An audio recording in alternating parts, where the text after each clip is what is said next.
So years ago, they were doing an experiment in a lab, and it started to flood. And so everybody obviously ran out and, tried to protect themselves till the flood ended.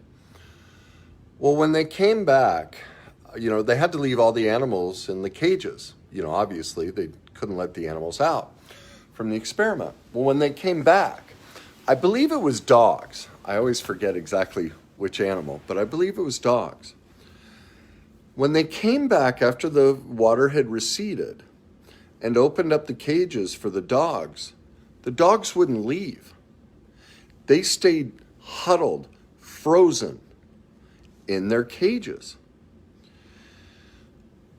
Each of the scientists, what they had to do was they had to actually pull all the dogs out of the cages. See, here's what happened. As the flood waters rose, the water got higher and higher, and when they checked on everything, they realized that the height of the water reached just to the level of each dog's ability to breathe. Okay? So the dogs were frozen in this state of horrendous fear, thinking they're going to die. They're trapped in their cages and their head just barely above water, able to breathe. Well, that created something called learned helplessness. The dogs learned, they tried to get out, but they're caged in. They couldn't get out. And so what happens is they collapse. It's an emotional response to collapse, to give in. Well, people who are struggling with self-confidence, that's what they're struggling with. It's learned helplessness. See, they've been through life experiences that have left them feeling caged. And no matter what they try and do, they can't get out of that cage. And so they try and think positive. They try and chase a career like I talked about yesterday. They pursue body work and fill their car with gas. They don't work on the engine. And so they keep collapsing, just like the dogs. And so that creates two things. And this is what's common to all of us, because as I discussed yesterday, all of us have suffered trauma in childhood. It's unavoidable. And I know we don't want to talk about it and we don't want to admit it. And most people are completely unaware that they have. But what happens in that moment for all of us as children is, I mentioned Gabor Mate I didn't mention him yesterday, but I love his description. What most of us, I talked about this in my book, I call it a false persona or a maladaptive persona. And what he describes it is, and this is all of us, like this is the work all of us have to do, is in those moments of childhood, we lose our person, just like the dogs. The dogs, you open up a cage for a dog, they're going to run, they're going to go play, right? Well, they lost the person in them. They were caged in. They had no way out. Well, a person lacking self-confidence is the same thing. They've been through traumatic events. They're stuck in a frozen emotional state. The person that they are isn't operating like the authentic person. Now they're in their personality. See, that's what, like I said, I talked about this in my book. The shame portion of the cycle that I talked in my book, almost none of us are operating in who we really are. I don't care how successful you are or anything. None of us are really who we think we are, because we've all been through such a traumatic childhood. As Robert Bloch points out, unaddressed childhood trauma is the single greatest health crisis in the world today, and nobody's talking about it, just myself and a couple other people. But nobody wants to go there because we don't want to say our parents were bad, and there's many reasons. That's a different video. But if you're struggling with self-confidence, I don't want to say you're a dog, but I want to use the metaphor of you're trapped in a cage of trauma, and you've developed a personality that's not your person, because just like puppies, they go play. Think of a puppy. Is there anything better in the world than a puppy? Well, that's all of us. But we've lost that person in us. We've developed a personality which has many facets that are robbing us of who we're meant to be. The other thing that this situation creates for all of us, and I talked about this in my book, this is what creates what I call the trauma gut. Almost everyone says, oh, I follow my gut feeling. And yet, okay, then why are you divorced? Why have you been fired? Why do you have dysfunction in your life? Because in those traumatic moments, we develop that personality, we lose our person, and that personality becomes an ingrained response. That traumatic feeling now feels like the right thing to do. So like these dogs, they open up the cages, what feels right to do is to stay in the cage. Well, that's anybody who's lost self-confidence. They're now in their trauma gut. What feels right is, I'm going to keep doing what I'm doing. I'm not going to listen to Kenny and tell you this childhood trauma stuff. No, this isn't right. That personality is going to hold on because it feels like the right thing to do. And so almost all of us, like every client I have to teach them the difference between their trauma gut and their real gut and how to reclaim their real gut feeling, because they're operating in a personality, not their person. If you struggle with self-confidence at all, you're struggling with both of those. You're living in your trauma gut, you're reliving your childhood trauma over and over and over, and it feels like the right thing to do. You've also developed a false persona, a personality that is not your person. So it's going back to step 3 of self-confidence and doing that work, and that's where we get to the solution today: courage. To do this work takes tremendous courage, because here's what we have to do. We don't have a scientist. We're now adults. We don't have mom and dad like we did, we're kids, to teach us these things.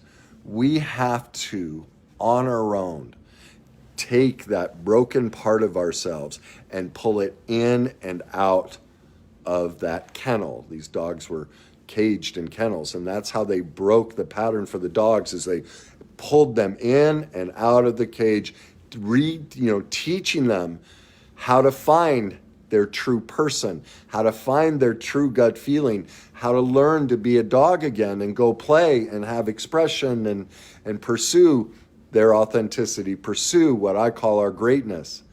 And that's where you are. You have to have tremendous courage. And I know for everybody, it's scary as hell. Man, I don't want to talk about this. This can't be right. There has to be another way. What he's saying kind of makes sense, but don't make me believe it's that stuff. I can't accept that. And here's something for you to consider. This is a way to address that courage component and that fear of addressing these deeper topics and stop doing the body work and adding gasoline to the car and actually do the work on the engine. Let me ask you these questions.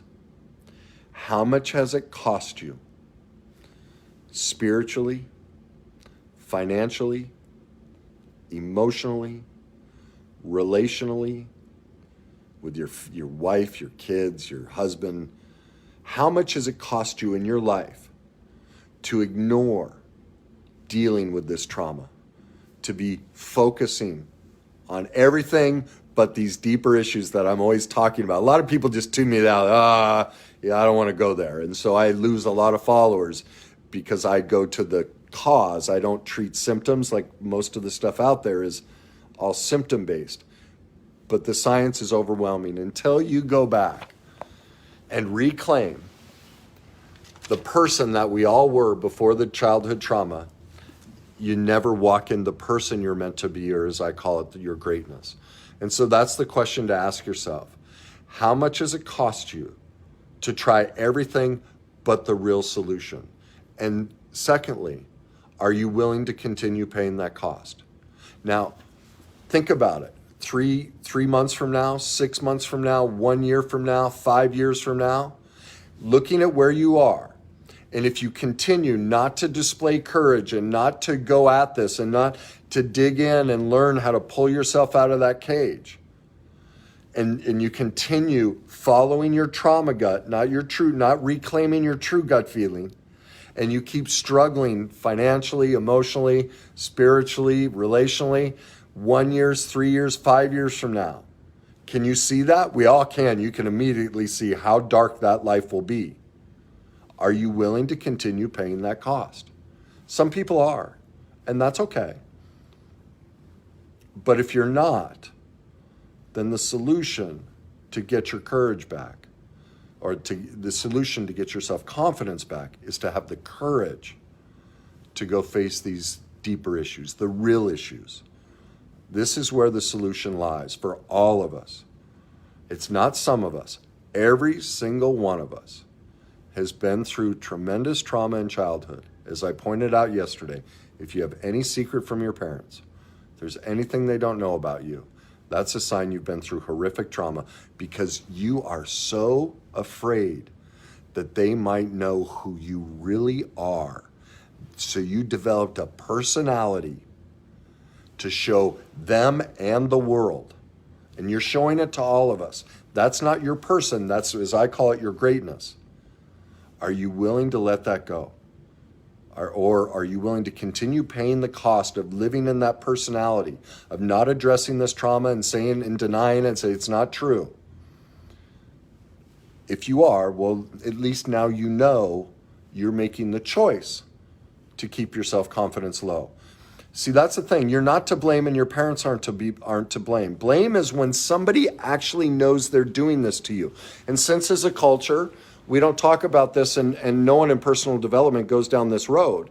You can't be blamed for something, and your parents can't be blamed for something they didn't even know they were doing. Responsibility, though. Your parents are responsible for not learning about this stuff, and so are you. And so if you choose not to gain the skill set of courage and to do this work, then you are responsible from this day forward. You're not to blame, but you are responsible for choosing not to do this work and choosing to pass that pain along to your family, your friends, your kids, everybody you're with. And that's just fact. And so if you can live with that, okay. Like, that may be authentic to you. Like, I mean, you may be perfectly fine with that.